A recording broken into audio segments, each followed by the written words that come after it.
सीता जी अपन सखियन के संग माता गौरी के मंदिर में जाथे। हम माता गौरी से का मांगत हे?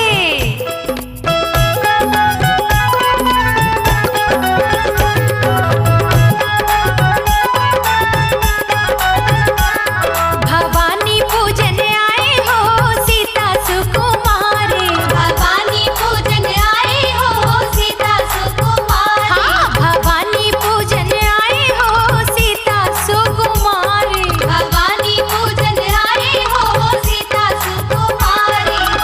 सीता सुकुमारी हो जनक दुलारी। सीता सुकुमारी हो जनक दुलारी। भवानी पूजन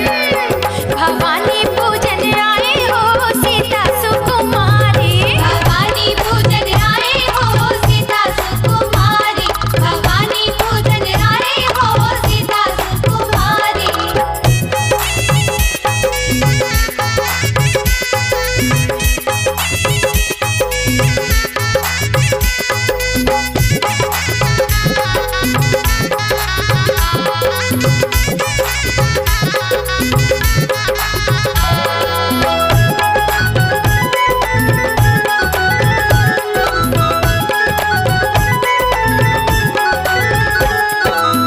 चतुर सयानी सखिया है संग में।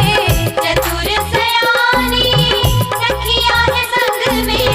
चतुर सयानी सखिया है संग में। चतुर सयानी सखिया है संग में। चतुर सयानी सखिया है संग में।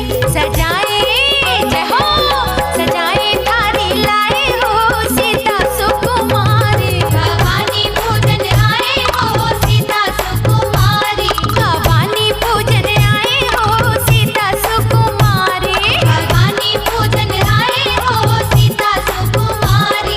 भवानी पूजन आए हो सीता सुकुमारी।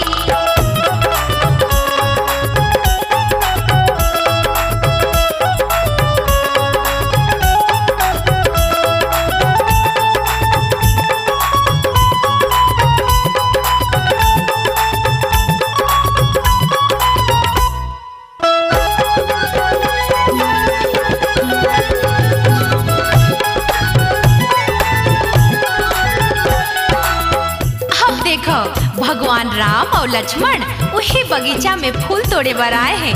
तब सखी मन के नजर पड़ गए। कोनो सखी हाथ धरे पानी के कलसा। कोनो सखी हाथ धरे पानी के कलसा। कोनो सखी हाथ धरे पानी के कलसा।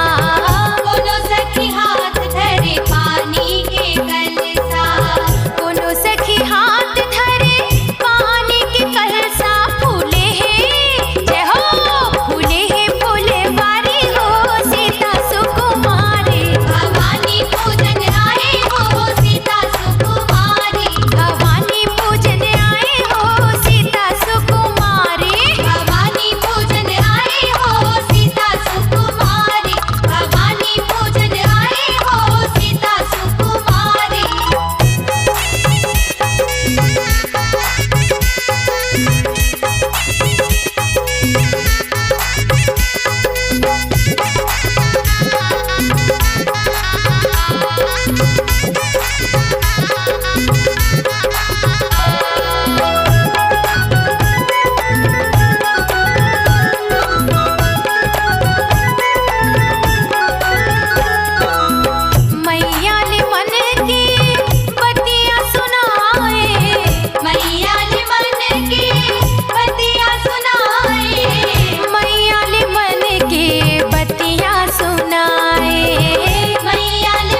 भवानी के मंदिर में जानकी माता जाथे तब माँ गिरजा आशीष देथे।